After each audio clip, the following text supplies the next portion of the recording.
दोस्तों जय श्री राधे, जय श्री श्याम। दोस्तों आज के वीडियो में हम जानते हैं कि परमात्मा की प्राप्ति किसे हो सकती है। तो आइए वीडियो को शुरू करते हैं और हम जानते हैं कि परमात्मा की प्राप्ति किसे हो सकती है।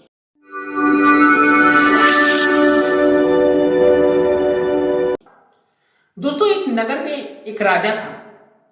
राजा बहुत ही न्यायप्रिय था और इसके साथ साथ वो अपनी प्रजा को बहुत ज्यादा चाहता था और बहुत बड़ा धार्मिक भी था।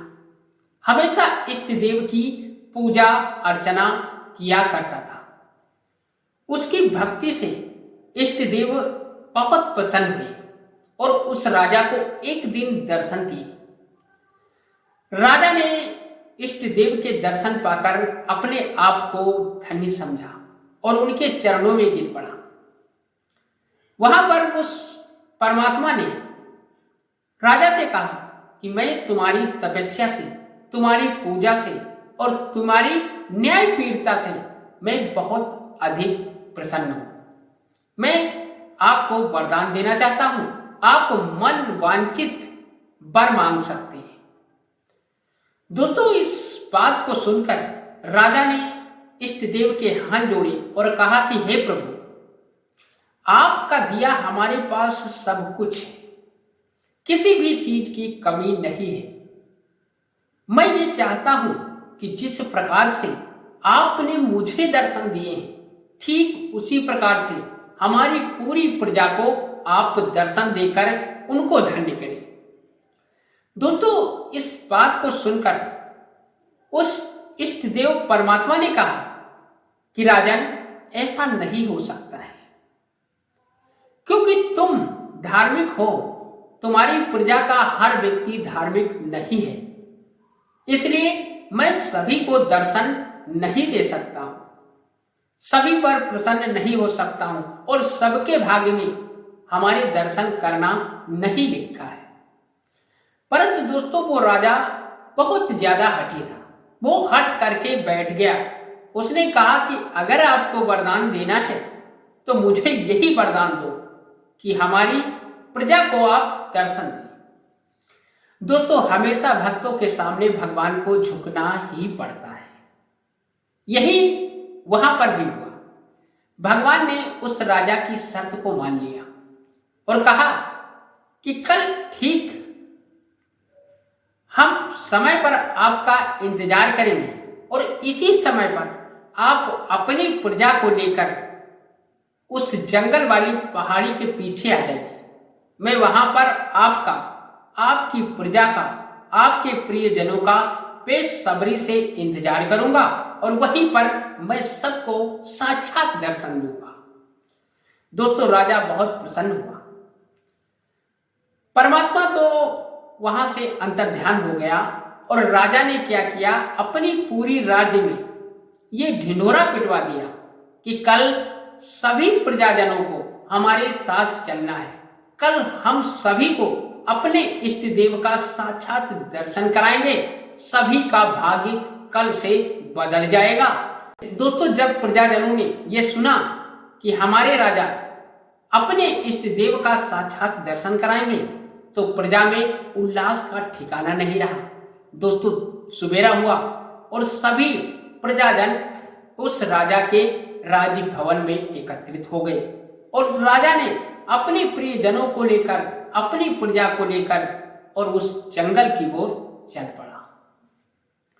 दोस्तों भगवान की महिमा अपरंपार होती है। भगवान ने उन सभी की परीक्षा लेना शुरू कर दिया। जो ही उस पहाड़ी पर पहुंचते हैं तो देखा क्या कि एक पहाड़ जो तांबे के सिक्कों से पूरा जड़ा हुआ था, उसमें सारे तांबे के सिक्के लगे हुए थे। दोस्तों उसी प्रजा में जो सबसे ज्यादा लालची थे, उनसे रहा नहीं गया और उन्होंने क्या किया, उस पर्वत की ओर भाग निकले। राजा ने बहुत रोका। राजा ने कहा कि आप इस झूठी माया के पीछे क्यों भाग रहे हो? हम तुम्हें साक्षात प्रभु का दर्शन कराएंगे। आज तुम्हारा भाग्य उदय होने वाला है।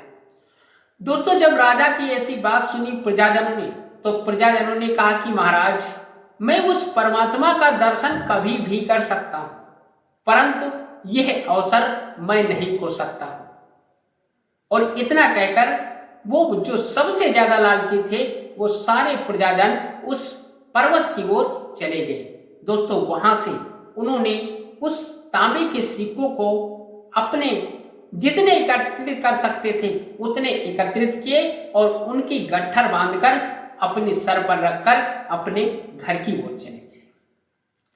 दोस्तों, जो बचे थे उस प्रजा को लेकर, अपने प्रियजनों को लेकर राजा आगे बढ़ चला। तभी राजा देखता क्या है कि कुछ दूर पर चलकर एक पर्वत था जिसमें चांदी के सिक्के जड़े हुए थे। पूरा पर्वत चांदी के सिक्कों से जड़ा हुआ था। अब दोस्तों, जो सबसे ज्यादा लालची थे वो तो जा चुके, अब उससे कम जो लालची थे उनसे भी रहा नहीं गया और वो सारे उस पर्वत की ओर भाग निकले। राजा ने उनसे भी कहा कि आप कहां जा रहे हो? अब से कुछ ही देर में आपका भाग्य बदलने वाला है, आपको उस परमात्मा के दर्शन होने वाले हैं। आप लोग इस चांदी के सिक्कों के पीछे क्यों भाग रहे हो? मैं आज तुम्हारे कुबेर का खजाना तुम्हारे लिए खोलने वाला हूं। दोस्तों, वहां पर भी प्रजाजनों ने कहा कि महाराज, इस समय मुझे मत रोकिए, क्योंकि मैं परमात्मा को कभी भी देख सकता हूं, उसके दर्शन कभी भी कर सकता हूं। अगर ये चांदी के सिक्के चले गए तो मैं दरिद्र का दरिद्र ही रह जाऊंगा। दोस्तों, प्रजाजन उस चांदी के सिक्कों पर टूट पड़े और उन्हें एकत्रित करके उन्होंने इकट्ठा किया और लेकर घर की ओर चल दिए। दोस्तों, अब जो मीडियम लालची थे वो तो उस चांदी के सिक्कों में रम गए। अभी कुछ बचे थे, जो प्रजाजन कुछ बचे थे जिनमें बहुत कम लालच था, वो राजा के साथ हो लिए। दोस्तों, थोड़ी दूर चलकर देखते क्या है कि आगे एक पर्वत दिखाई देता है जहां पर सोने के सिक्के जड़े हुए हैं। उस पर्वत पर सोने के सिक्के जड़े हुए थे। दोस्तों, अब वो जो कम लालची थे उनसे भी रहा नहीं गया और वो भी राजा को छोड़कर भाग निकले। दोस्तों, राजा ने उनको भी रोका कि आप कहां जा रहे हो? ये सोना ये मिथ्या है, हम आपको साक्षात सोने के दर्शन कराऊंगा और आज से तुम्हारा भाग्य उदय होने वाला है। आप उन सोने के सिक्कों को छोड़कर मेरे साथ चलो। दोस्तों, वहां पर भी उसके प्रजाजनों ने यही उत्तर दिया कि महाराज, मैं परमात्मा के दर्शन कभी भी कर सकता हूं, परमात्मा को कभी भी पा सकता हूं, परंतु ये सोने के सिक्के जिंदगी में दोबारा हमें नहीं मिलेंगे। उन्होंने क्या किया, वो प्रजाजन जाकर के सोने के सिक्के एकत्रित किए और वो लेकर अपने घर की ओर चले गए। दोस्तों, अब राजा के साथ कोई नहीं बचा, राजा के साथ सिर्फ उनकी धर्म पत्नी थी। तब राजा ने कहा कि महारानी, देखा प्रजाजन कितना लालची है, हम उसे साक्षात भगवान के दर्शन कराने के लिए जा रहा था और वो सोने चांदी के लालच में फंसकर यह अवसर भी खो दिया। दोस्तों, उस समय रानी ने हां कर दी, कहा कि हां, प्रजाजन लालची है। दोस्तों, कुछ दूर चलकर रानी ने देखती क्या है कि एक पर्वत था जो हीरो से जड़ा हुआ था और वहां से इंद्रधनुष की तरंगे निकल रही थी। हीरे इतने चमक रहे थे कि हीरो की चमक को देखकर उस रानी से रहा नहीं गया और रानी तुरंत भाग निकली उस पर्वत की तरफ। राजा ने कहा कि महारानी, आप कहां जा रही हो? हमें तो भगवान के दर्शन करने हैं।